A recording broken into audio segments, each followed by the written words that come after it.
with Enzo, formerly known as Enzo Amore. We were joking before. You go by Enzo, so are you like Usher? Like I you, mean, you know you what go it by like a is? first name? It's so funny. No, no, no, no. It's just I don't own the name Enzo Amore, so you can call me That's what whatever we were you saying. want, and you can call me whatever you want, and I respond to it. But like I don't make T-shirts. I don't sell myself as that thing. But you know, like I own the name as a performer per se. I make music, and all the music I make, and the Instagram handle, the Twitter. And the company I own is called Real One. So, you know, Real One is owned by me, trademarked by me. Blessed to have that handle on all my social media, really. And I was a kid growing up. I wanted to be a pro wrestler, right? And if you would have asked me when I was like 6 or 7, what do you want to be when you grow up? I would have said a wrestler. What do you want your name to be? I would have been like the Ultimate Warrior. You know what I mean? And like, and if you would have asked me, like, okay, if you could name yourself something, and I was a child, I would have been like, yeah, the Ultimate Warrior. That's what I want to be called. Like, what are we talking about? Or if not that, then call me Hulk. You know, Hulk Hogan. um, so I always thought of wrestling like, man, like you know, they make you pick a name in the WWE per se. You know, you have to come up with a character. A lot of people get names, and I hated when they were coming up with names and pitching them and making them, and how somebody would end up like, man, I don't even know where to start. There's some names. For instance, a wrestler that I worked with, who I love as a human, his name when NXT was Mojo Rawley. And I said to him, because he was my roommate at the time. I'm like, bro, the fuck you got to have Raleigh on it for? Can't you just be Mojo? Like, doesn't that to me? And he had the choice, Mojo or Mojo Raleigh. He ended up ultimately taking the Raleigh off altogether and then just being Mojo. All right, which is way better to me. Much Why put a better. fake name on it? Like, let it be announced. Like, hey, this isn't my real name. Don't go by like I don't know, man. You end up with a guy like with a garbage name, and I don't want to give anybody a garbage name, so I'm just gonna be like Danny Marvin. Like who the fuck? Like why does he have to have a first and a last name and or you Right. know like? But I get it because when I was a kid, I liked Shawn Michaels, but then again, I don't know. Steve Austin, like without Stone Cold, and if he was just Steve Austin Boring. kind of something. But man, come on now. So like I always felt like when I was coming up with a name in that world, Enzo Amore was like, I looked into it, the Italian meaning. Amore means love, and Enzo meant number one leader, head of the house. And I was like, okay, one love, bro. Little beknownst to the world at that time. I I was a love it. big Bob Marley fan, if you know what I mean. And I was like, yeah, one love, dog, one love. Enzo Amore. I'm gonna just get beat up anyway and hated on. So let's go. But now it's got to be tough. Like when you're new, if they give you a list of like 5 names, it's got to be hard to be like, these all suck. Like you probably just have to be like, it's great and just eat it. And it's probably hard to like stand your ground and say like, no, I hate all of them. You Give me 5 more. nailed it. You nailed it on the head, my man. Yeah, that's how it goes. A lot of people, I find it funny that some people are in the vein of like, okay, this is going to be your name. And they're like, oh, so and so gave me the name. And it's like, wait, you let somebody fucking choose it for you? Like, oh, yeah, it's like some old timer, you know what I mean? Be like, Harley Race gave me that name. Be like, Dusty Rhodes gave me that name. And it's like, bro, they wear it like a badge of honor, some of them. But Yeah. I'm just such my own man, my own person that the rib was on me essentially. I just thought I lived my life in a state of panic, thinking I was getting fired every day because the wrestlers that got names, like, whoa, like there was, man, I remember. I'm trying to remember who the fuck was in the group with us, but I don't want to pull any names out of hats. Whatever. There was wrestlers that I was working with, and they got names. When we came in the door, I'll give you Charlotte Flair, for example. Her real Yeah. name is Ashley Flair, and Ashley Flair got the name Charlotte like 2 weeks in. You know what I'm saying? And I get Right. hired to She was coming FCW. up. I got hired to FCW, and Mojo and Baron Corbin got names. They were in the NFL. You know what I'm saying? They got names like 2 weeks, 3 weeks in. They're picking from names, a list of names. Me, I've submitted my names like 10 times. I'm going on 7 months now, and I don't have a name yet. And I'm just thinking I'm getting fired, right? But it also, I'm like, yo, they gave me some names, and I was like, yo, fuck those names. I don't want those names. And so ribs on you, bro. Now they didn't give you a name for the next 4 months. I think like 3 or 4 months in, they finally came to me and were like, one of the names was Nino Jones. Oh, thank God you didn't pick that. Yeah, for real. And I was like, Nino Jones, there's an NJ in there. I'm from New Jersey. Fuck, maybe. Oh shit. And I was just shit fucked. Jones, And like Nino Jones. So just imagine for one though, like they give me a list of names and I say no, so I'm that guy that said no, and then they were like, "Fuck you, you're not getting a name," and I was like, "No," and then I didn't have a match for like, and then all of a sudden one day I show up to TV and I got the name Enzo Amore, the one I wanted, and they're shooting a TV episode, and I'm Enzo Amore, and I'm walking around like I'm fucking so happy that I got my name that I chose, for real, yeah. and but the next part is you got to wear tights, man. And I'm like, dog, bro, I don't wear tights. You know what I'm saying? Like, Yeah. what do you mean? You're going to put me in little underwears out there, make me fight another guy, rub up on him, you little weirdos? I'm like, nah, man. I'm like, No, bro, you wear look, Jordans. I don't Can't wear Jordans and I tights. don't give a damn. Look, and I'll pick this fight any night, and I'll tell any one of these wrestlers, you're not like me, and they not like us, bro, and that's fine. Look, you are bikini bottom trunks wearing ass wrestlers, bro.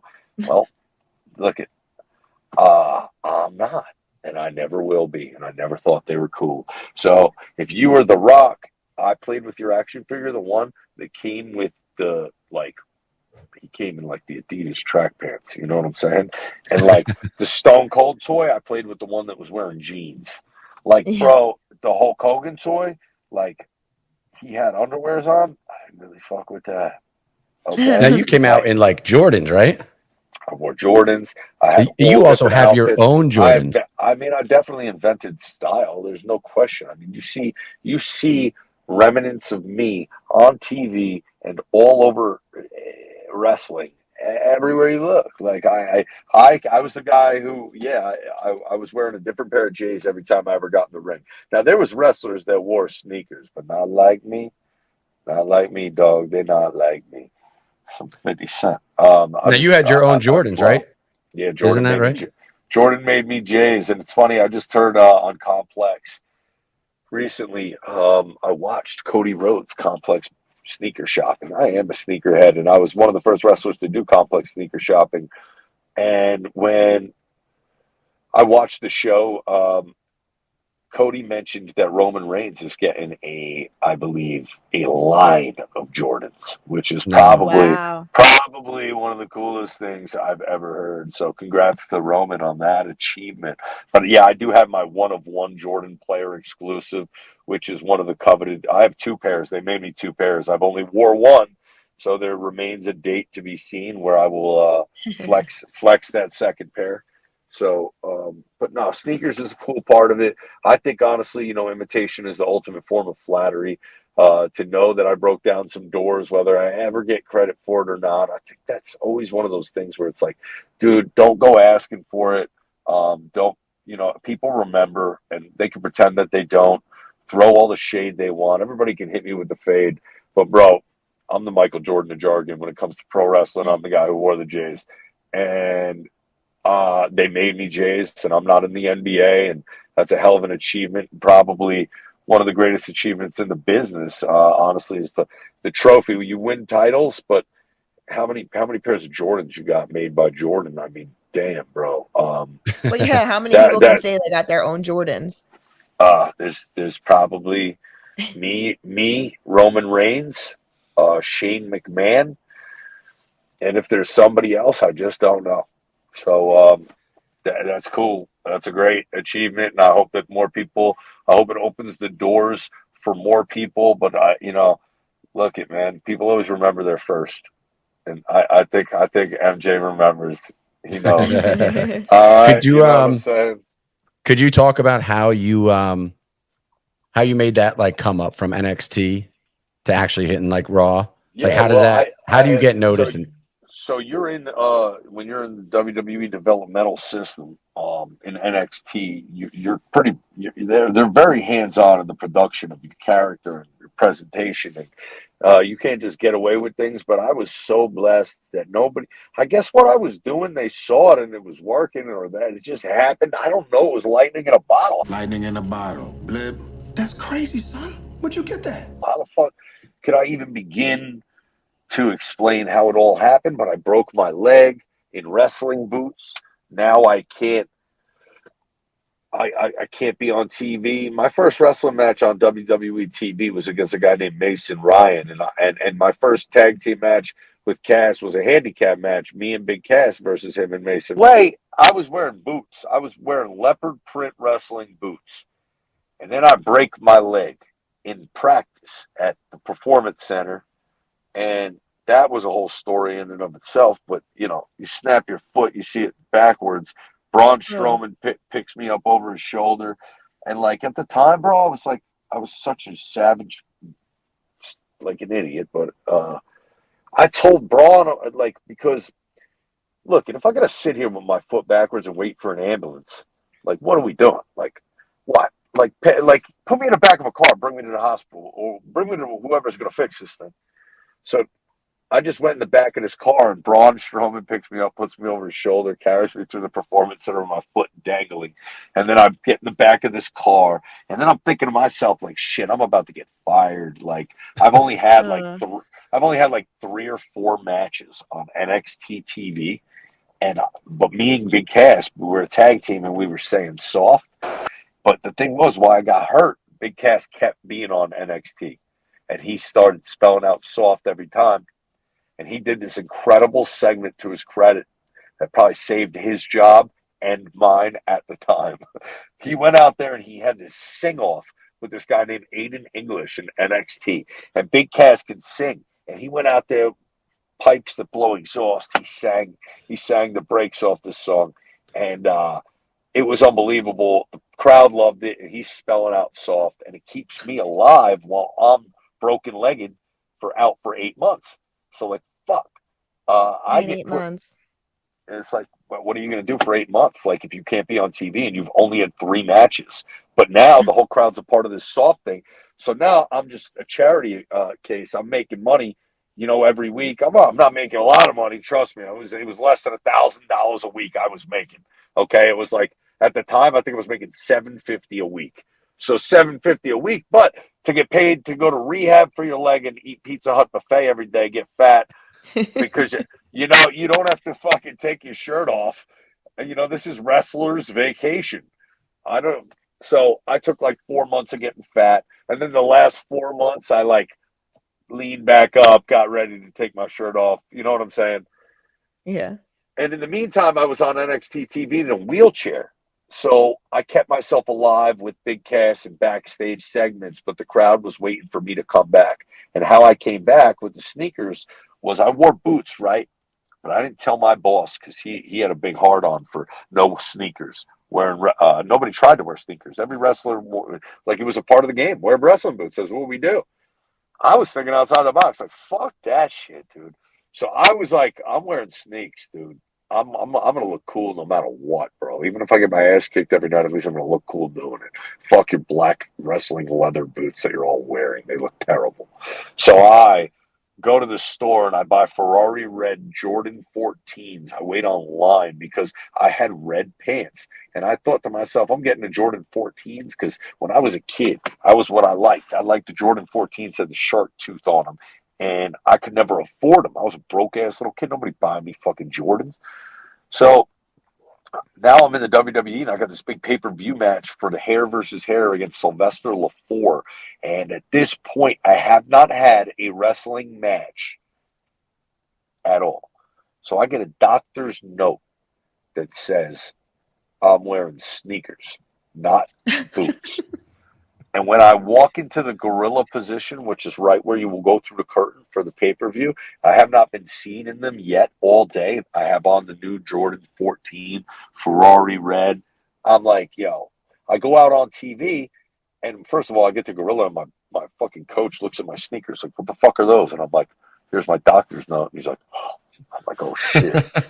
So, that was a real Enzo thing to do. And I get through the curtain, I have the match, whatever. I find out that Wale, the rapper, had tweeted about the sneakers I was wearing. And Shut up. that was the only thing he said about the whole fucking NXT. Nobody even knew he watched NXT. It was like, hey, like that's what. So then the light bulb went off. I got something here, and I just wore Jordans ever since that day. In NXT, I typically wore Kevin Durant leopard print shoes that he made, and then Jordan 14, the Ferraris, and another pair of Jordan 13 custom leopard print shoes. And then when I got to the main roster of Raw, I made a commitment that I'm going to wear a different sneaker every night I'm on TV. I'm never going to wear the same shoe twice. And the reason why I did that was because, A, I know I'm going to get a lot more fucking money right now. And, I'm not making $750 a week in NXT. I'm about Now you can afford them. I'm about to be making Monday Night Raw money, motherfucker. So I just said, all right, I'm buying new sneaks every week, and we're going to go out here. And then next thing you know, Champ Sports DMs me. Then we're doing the Monday Night Sneaker Watch, come up with a lucrative third-party deal, which was out of the realm of possibility at the time in pro wrestling. In the world of pro wrestling, you didn't do lucrative third-party deals. That was an And Vince McMahon, to his credit, I went to him with a book and I printed out all in color, all the articles at a Staples of all the sneaker syndicates that had picked up on me wearing sneakers since NXT all the way till my anticipated debut. And I wore my Jordans on TV on my debut. Nobody said, Vince didn't say anything. Nobody said shit. At that point, I was wearing what I was wearing. But I did go up to Shane McMahon on Monday Night Raw the night I debuted, and I asked him if it was okay I wore Jordans. And he said, yeah, that was cool. So then after that, I went on Raw, and I was wearing the sneaks, and people were talking about it. Champ Sports DMs me about a lucrative deal, and I went with the write-ups of all the sneaker blogs that talked about me and my sneakers. I had them in print. It was thick. It was like this in a binder. And I professionally put it in a binder, and I presented them with the analytics, and I showed them, hey, this is what I'm doing. And then Champ Sports wants to work with us, and they have this platform, and they have stores all over malls in America. And I truly believe that pro wrestling and sneakers is a world that we can integrate markets, and you can create a buzz just based on that alone. When the NBA offseason is not in the season, who's going to be wearing the new Jordans that come out? Well, if you want to watch them being performed in or get sneaker deals in line, I think that this is something that in due time is going to be a no-brainer. And I presented it to him, and he looked at me like, who the fuck? And next thing you know, I had a lucrative deal with Champ Sports, presented Monday Night Sneaker Watch every single Monday. And then when I left the company, it was given to, I believe, my ex-girlfriend, Gianna Daddio, Liv Morgan, Carmella, the Usos, and a handful of others. They spread the wealth. So they had other people now all in that world working. And now you see what it has become, and it's an impossibility for the Roman Reigns ones not to be a fucking one of the most coveted sneakers in the history of wrestling. But just know that there's 2 player exclusive Jordan 6 leopard print sitting at my fucking house that one day might just buy me a house. Amen. Yeah, for real. And plus, asking Shane McMahon for approval was probably the smartest person that you could ask, especially with him being like a sneaker guy too. Yeah, he didn't give a fuck. He was cool. Shane's always cool. He was one of the other guys that had a deal too, right? It's just that Shane McMahon would get Jordans custom made by Jordan themselves for his matches at WrestleMania when he came back against The Undertaker. So I think before that, it was Jordan. He always wore Jordan 4s and like Jordan 3s. I think in his matches, that's what he wore in his career in the Attitude Era. But when he made a comeback and he wrestled The Undertaker in a Hell in a Cell match, he wore a pair of Jordans that they custom made. Like they were like Jordan 30s or 30, whatever year that WrestleMania was. It was the same Jordan, and it was made for him. My Jordan that was made for me at WrestleMania 33, I had no idea what it was going to be. It was presented to me in a gold box with it with a Jordan logo and gold on it in a clear box with a Jordan golden logo on it, and it said Air Enzo, and had Wow. a leopard print velvet bag on the inside where the sneakers were. So if you looked in the glass, it looked like leopard.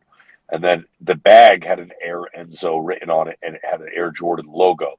And then I opened it, and it was they were gold chrome Jordan 6s with black leopard print, and then another pair with white leopard print. How did you find out these were getting made? Did they just reach out to you and say, we're going to make you some Jordans? Reggie from Jordan, he had worked with an executive in the WWE. I don't know if I should throw his name out there, but he's a fucking incredible dude. And he always believed in me and saw what I was doing on that front, marketing. And what I knew was cool. Like, just what action figure would you want to have on the shelf? That's what you have to ask yourself if you're a wrestler. If you ask me, do you want the Stone Cold toy where he's just wearing black underwear and black boots and has a bald head and a goatee? Or do you want the toy that has the black t-shirt that says Austin 316 with the blue jeans on and the fucking mountain boots with the fucking hat that comes with it that's camouflage with the middle fingers on it? You know what I mean? With the title, like what makes the toy way cooler? Like that's the way I always thought about it. And I never really wore the same outfit twice. I never wore the same sneakers twice. Yeah, because you'd come out with like the white jacket, the white leather jackets, the red leather jackets with the leopard on it, the zippers. Like every time I was like, damn, I wish I could pull off a jacket like that. Like every time, like I want to go to dinner. That's where else can you pull it off? You know what I mean? know. Like where else could you pull that shit off? That was it, man. Like obviously you see me in life. I got a slick back haircut. Kind of, looks a little bit more presentable when you're in the gym. Because when I come out as Enzo with the hair and I'm walking to the gym, forget it. I mean, you're asking for it. People are looking at you, and or if the people do know who you are, hey, that's who you are. You definitely stand out with the hair standing up. Yeah, and I made myself that person for a long time. Someone that you can market and put on action figures. It'd be funny to think, like, I'm older now, and you don't look it. I will say that you don't look right. it. Oh, I still feel good, look good. I'm in better shape now than I ever was. So it was funny. We started this conversation without talking too much about wrestling, talking about life. And presently, I do wrestle sparingly. I would say like once every 2 weeks, once a week, sometimes 3 times in a weekend, and then not for a few weeks. Just it's whatever my body can take, and I don't take the risks I took when I was in the WWE. I would if I was in the WWE. There's a difference. If the cameras are rolling and you're there in front of all those people and the doctors are in the back, let's go take a chance. But when the doctors ain't in the back and you're not in the light, you're in a baseball stadium, and it's outside and it's fucking daytime, it's like maybe I'm not gonna dive. Now you own a gym in Jersey, right? Well, I'm a partner in a space. Okay. Yes, I have a music studio connected to a boxing gym, and that boxing gym is State of Fitness Boxing Club. Started by Desmond Boyle, a fireman who is a blessing in my life. A place where I can go watch men punch themselves, bloodied. And that's a part of me always needs to be near a ring. Testosterone driven males that are just trying to fight. That's my people. I like sometimes you're in weight rooms, and weight rooms to me are for marks. Like if I'm going to be around guys that are huffing and puffing and fucking screaming and lifting weights, thinking that they look good at themselves, staring at themselves in a mirror, put me in a fucking boxing gym where there is no mirrors. And there's bags and there's a ring and there's people that don't tell lies because they get called out on them. And if you get called out on them, you get punched in the face. So it's a different environment, a boxing ring and a gym. but I grew up a meathead. I grew up in football, and it's funny how that era of like dudes that are wearing MMA trunks at the Jersey Shore changed everything. It's like, And that's like where we grew up at Jersey Shore. Yeah. yeah. And it's like That you was just home. that's what I mean. You used to go down to the Jersey fucking Shore, get into a fist fight every weekend on the boardwalk, right? Yep. Yeah, And shorts and guinea tees. Yeah. yeah, short, skinny tees, and then Jim's handing laundry. all of a sudden, the fucking MMA wave came around. The UFC started getting popular. Guys started joining MMA gyms, and then those same guys, some of them, started showing up to the DJs and to surf club and hunka bunka wearing fucking MMA shorts, and you're like, wait a second, that guy in the tap out trunks, like. Yeah, if you see somebody with like a cauliflower ear, Like, you know, no, like no, that's what I mean. There wasn't even cauliflower here. It was guys Yeah. that were fucking doing, stolen valor. Stolen valor was invented at the Jersey Shore. There was more people wearing that shit than there could have been MMA fighters at the time. You know what I mean? that was that was the big test though. Like if you had a tap out shirt and cauliflower ear, then you were like, okay, don't fuck with that guy. Yeah, Don't that talk with guy him. started showing up, and you didn't know. It was like, what the Yeah. fuck? Now they're advertising these guys, and it's like, oh man, it's like I remember that happening. But the Jersey Shore was just a whole scene of assholes. I That was a whole mean, other era. I run it every 3-4 days a week. Yesterday I ran 8 miles, and that's what we were discussing. Oh, I saw yesterday you were in like Asbury or something, right? My route is Asbury Park.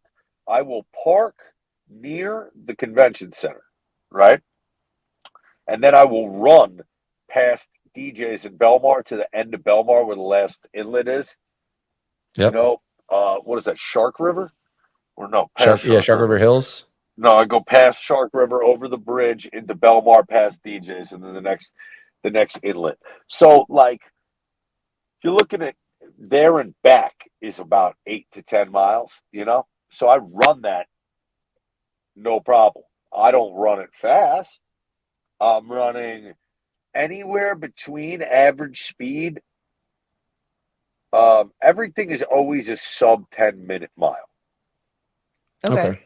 So 6 miles an hour and up. Yeah. Maybe the last two I'll straggle off 11-minute mile, just fucking barely moving. But Because of death. Yeah. Because I haven't had any water, no water breaks. I'm running with a giant fanny pack on my hip that has my sciatica fucking ringing down my leg. And most men would probably just fucking stop and quit. But the demons that chase me are way scarier than the demons that chase the average man. And I'm not fucking stopping. So I stop when I get back to my car. Yeah. It's funny too when you talk about like the Jersey Shore because it's like everybody has a different idea of what the Jersey Shore is like, whether it's like Monmouth County, Ocean County, like Seaside, people like Wildwood. I'm like, that's not the Jersey Shore. No.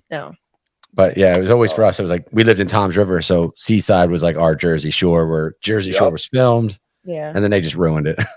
Oh yeah, those people definitely came into town and made a whole mockery out of us. They were from Rhode Island and Long Island, and they were from New York, and Westchester. Nobody was from Jersey.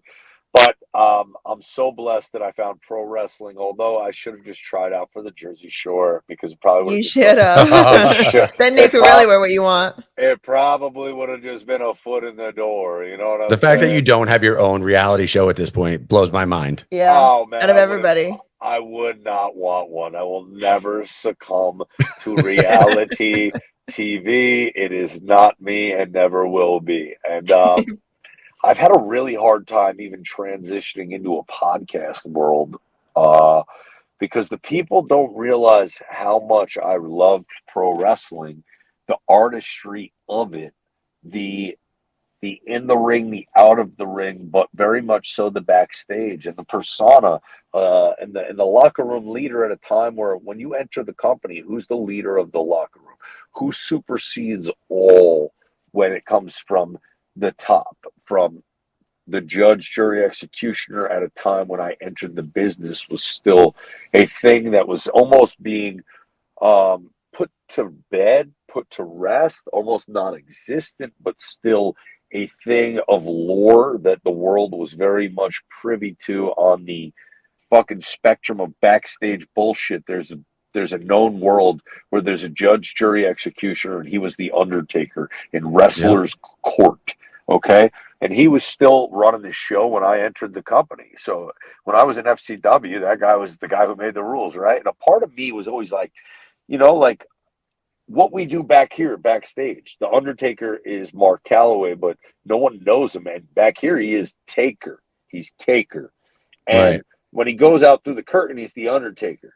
But when he works in front of the people, he keeps the lore alive. And it's like, that guy's not a dead man, but we all like, yo, like that's the dead man. You know what I mean? And there's a mystique in pro wrestling that still existed when I broke into the business. Whereas I never wanted to really separate Enzo Amore from the person I portrayed to people when I got on the world stage and when I got off of it. So it's like that kayfabe, right? That they refer to. Kayfabe, Like you hold baby. your persona all the way through. Like the guy that's talking to you right now doesn't run around backwards and fucking, but he can talk. I'll chew the ears off of an elephant. But I guess it was like, keep it alive. You know what I mean? Keep the Yeah. wrestling business alive, baby. Keep it alive. It's still real to me, damn it. It's like, fuck, like keep the Undertaker mystique alive to Enzo Amore. Who really is Eric? What is he like? How different is he than the character? And I blew it out of proportion where I played up this person that I was to a T, and I teed it up for the world to just fucking go, boom, hit it.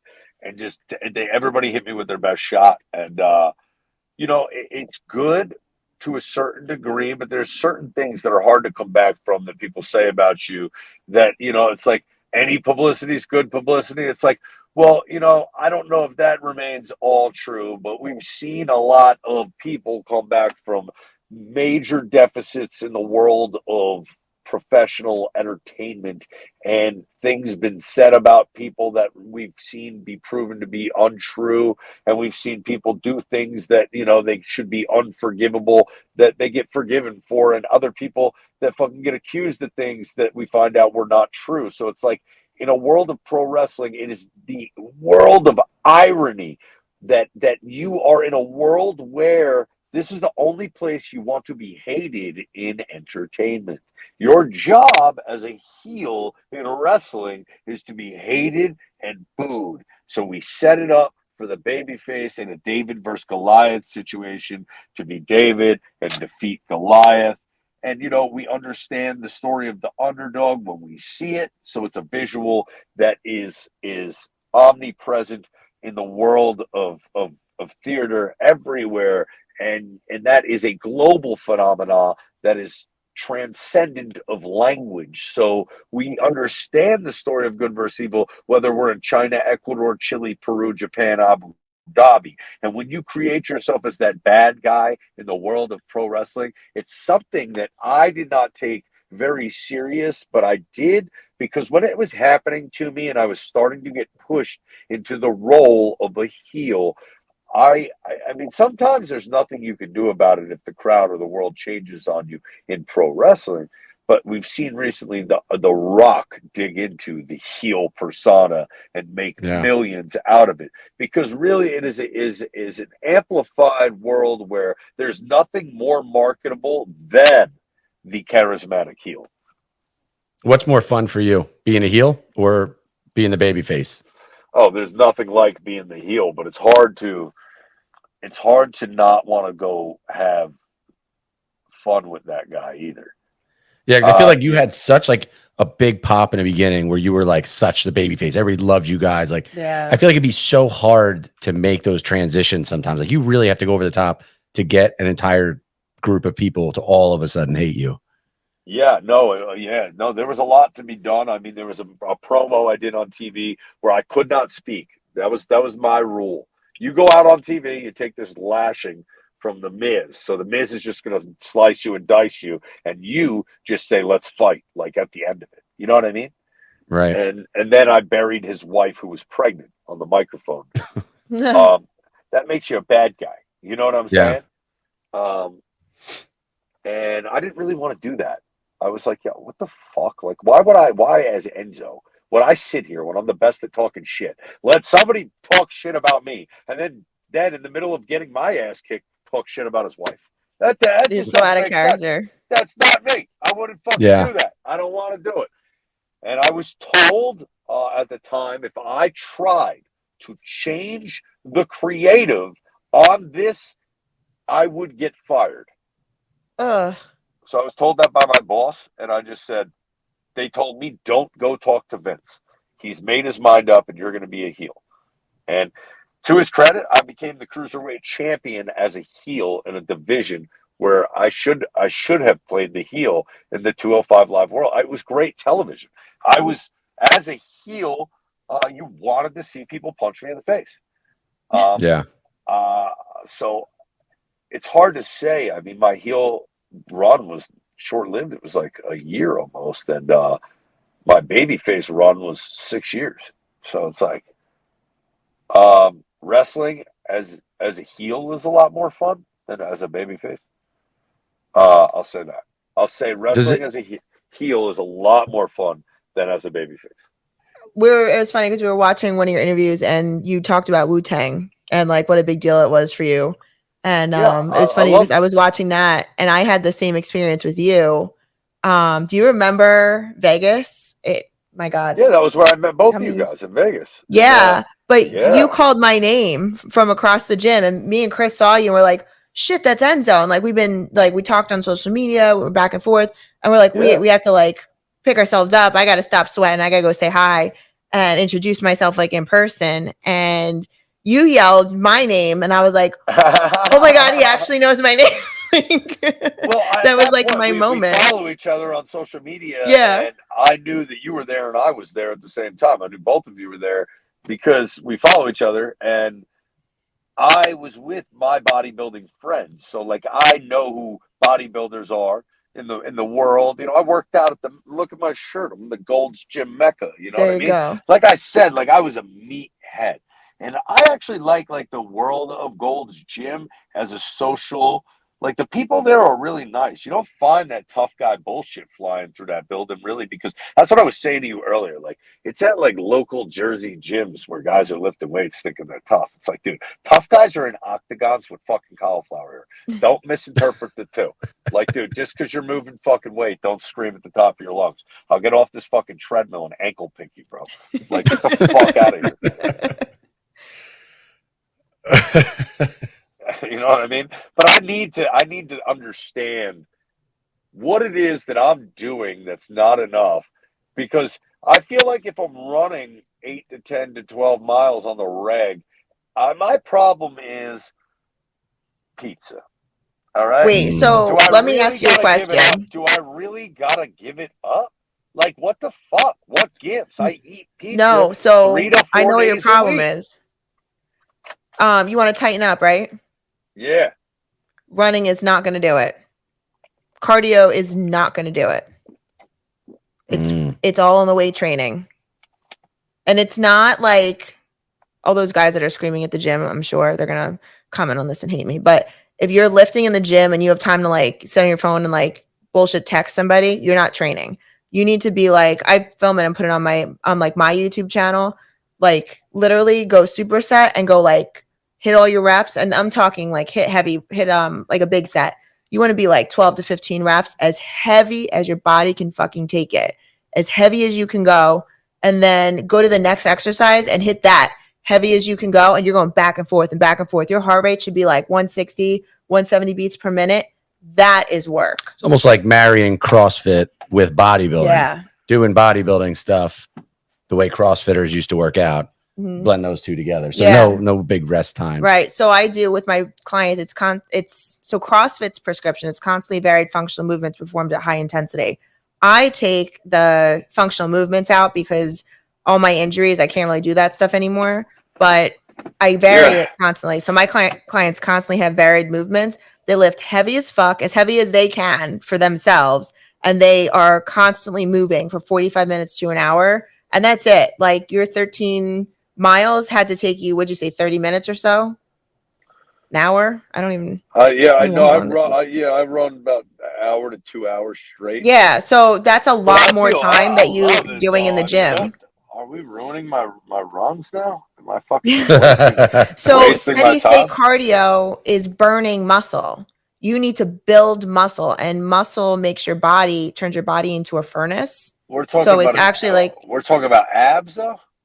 no, we're talking about like your whole body. Your whole body's gonna go nice and tight. Well, I mean, I feel I like if I feel everything is fine, but like I would like to, maybe like take a little bit off the, the belly button. Like enjoy a calzone, not look like one. Yes, You know? exactly. You need to Yeah, put muscle on. Put on. You yeah. can So go for your runs, but put more muscle on. Lift. I mean, I I could love go for my runs. kickboxing. So my thing is also I do like 100 burpees in 10 minutes, and then I do 100 sit-ups, 100 leg raises, and 100 body weight squats in 10 minutes. So it's about 20-minute workout. Okay. And But you're not lifting any weight. I get it done in about 15. It's hard for me to lift weights because I'm a pro wrestler. And I'm older now. The meathead days are done. Like you said, lift heavy. My neck went like that when you said it. The So whole it body doesn't have turned. to be like I can't. uncomfortable. I really don't even touch dumbbells unless, or kettlebells for that matter. Barbells never get touched. If I do a hammer strength machine, or pull downs, poles with, like any traditional machine. But if I'm holding dumbbells, I try to grab 25 dumbbells. Look, I can't expose myself on camera to the things that are to the things You know that are. where this is I going, feel right? We're great. gonna work out together. As far as the world knows, I'm in the best shape of my life. Everything feels good. I was bench pressing 225 yesterday for reps. How you doing? I just try to stay away from I got elbows and knees, and I got hips, and I got and I save it for the wrestling ring as opposed to the weight room. I don't take chances. I It, gotcha. it is underneath of a barbell where you will get injured. It is Oh, yeah. underneath of a Mhm. heavy weight where you will feel something click or crack or pop. Yeah, I don't even touch And barbells anymore. and so, like, for me, when I think about it, it's like, okay, if I walk into this gym the same way I walked out of it, that means that maybe I don't even have to touch anything. I stretch every day of my life, every day, like religiously, and I run, and when I lift, it's shoulder rehab, and when I do pulls, I can handle heavy pulls. I'm not trying to, my pecs are. I'm not trying to pop them on the bench. If I bench, I have feeling I'm gonna walk out of there with a black and blue bra. You know what I'm saying? I can't force anything these days. Well, next time we're in Jersey, we're going to come by and we're going to get a workout in. Yeah, I can put somebody through hell. If somebody wanted to work out with me, I'd be like, okay, yeah, we don't even need to touch a weight. We're going to work out right here in the lobby of the fucking hotel. And they'd be like, wait, what? You know what I mean? Some hotel workouts are the worst ones. I can work out in the airport. I think it's better than running. I think running is not. I think, yeah, you're right. I mean, running, I'm a testament Because to it. you need to eat. I'm sitting here telling you this. Like, Yeah. I run more than anybody. I can run all fucking day. What the fuck? But it's not giving you the results that you want. You feel good. I feel incredible. I feel better than I get a runner's high. I feel good. And it's also like, I feel like I can go. Like, if I got to wrestle, I know I can go 30 minutes. You know what I mean? I know I can go. Mm-hmm. But really what I should do is change what I'm doing, because I've done this for 3 months now. And I feel pretty good. Maybe it set me up for what's next, but I should really probably turn it into an intense 20, 30-minute workout. Yeah. And Yeah. your body's probably just getting too used to it. Yeah. You You just know, got to I like don't- wake your body up and shock it a little bit and have them be like, you want like your inside to be like, what the fuck is happening to me Yeah. right now? Yeah. Yeah. Like I use boot camp. I go to boot camp and I do kickboxing. Those are my two forms of cardio. I do no steady state cardio. I hate to run. So you're like, I run, like, oh, that sounds awful. My joints are hurting, my knees, my ankles, my calves. I got shin splints because you said it. Like I'm out. But I can get out and just do like kickboxing for like 45 minutes to an hour or boot camp for 45 minutes to an hour. Plyometrics, I'm good. I could do an hour of burpees. It's fine, but don't make me run for an hour plus. But that's what I feel like. I feel like it is boxing.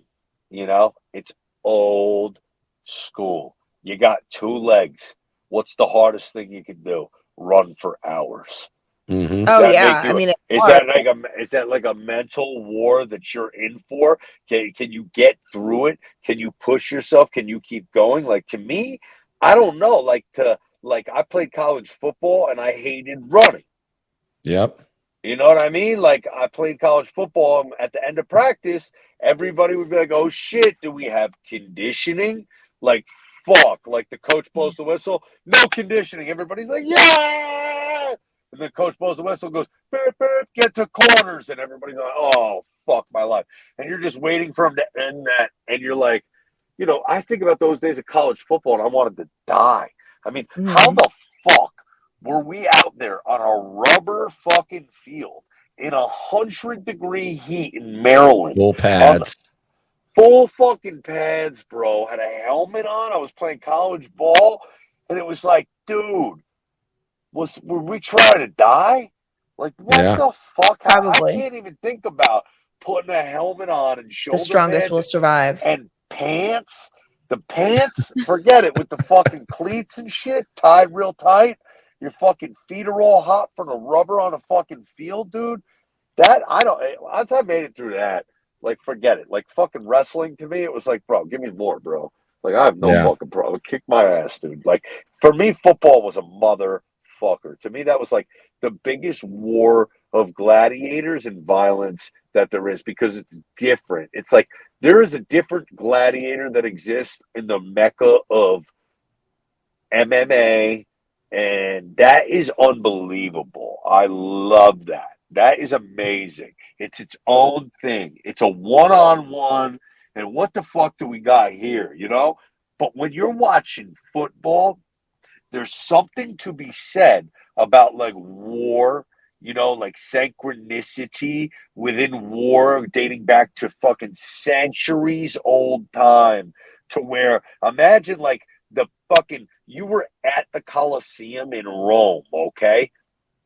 And there wasn't always just gladiator fights where it was a one-on-one and there was fucking deathbeds of fucking lions and shit, nails and bullshit, and they just created anomalies within the space. But when you had a band of brothers that had to fight another band of brothers and they were literally performing war in front of your eyes, that's Yep. that's insanity.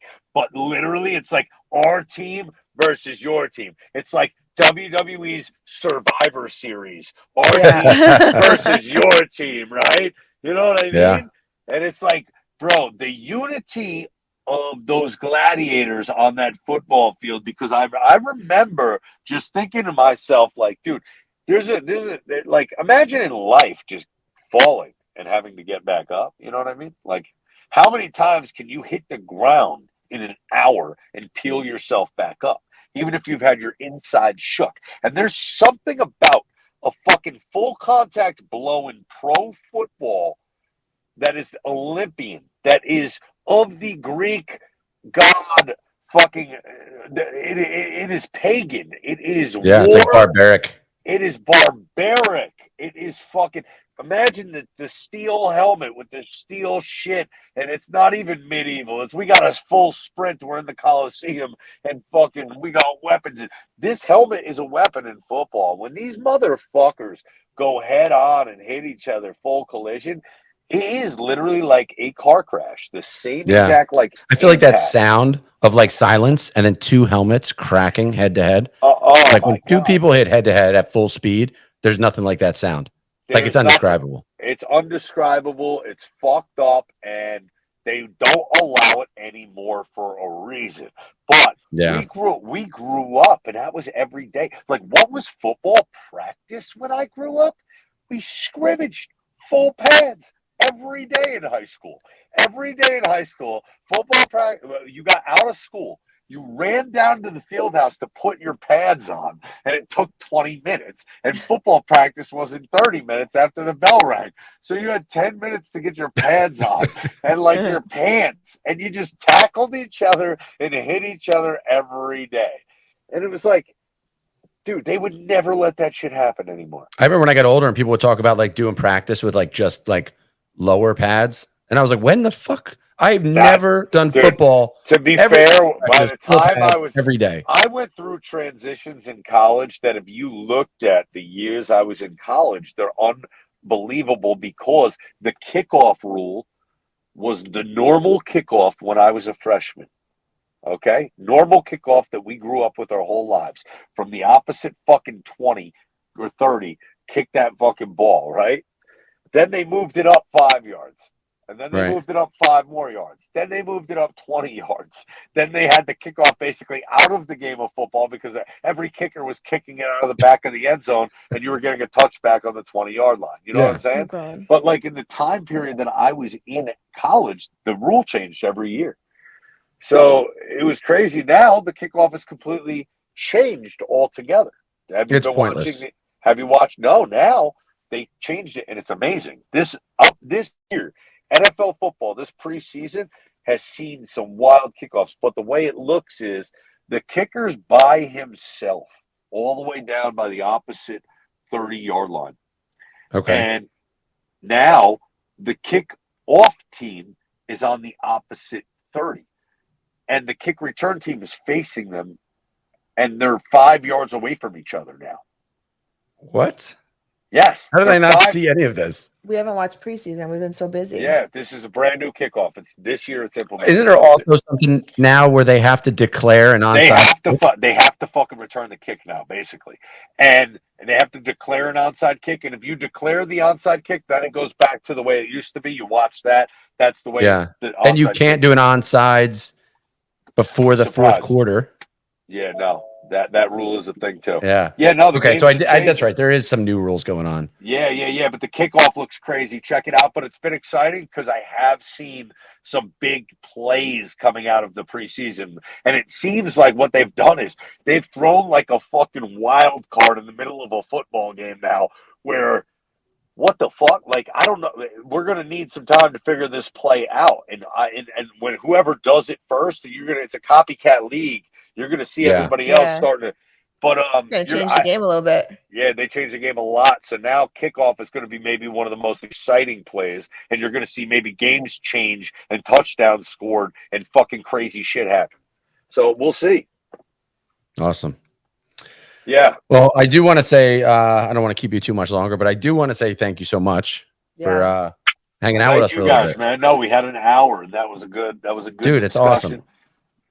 You guys are awesome, and definitely whenever you get up to Jersey, come get a workout. Where are you guys staying these days? What state? We're in Myrtle Beach, South Carolina. So I retired as a cop in Jersey in 2017. We moved south just to get to warmer weather. And oh shit, yes. Yeah. So I love that. I haven't been to Myrtle Beach in a while. I got buddies in Charleston, South Carolina, who has a couple children and has a wife there and a beautiful family. I've been meaning to get out to go see him and his kids. My buddy Tyler Puso, shout out Ty Puso.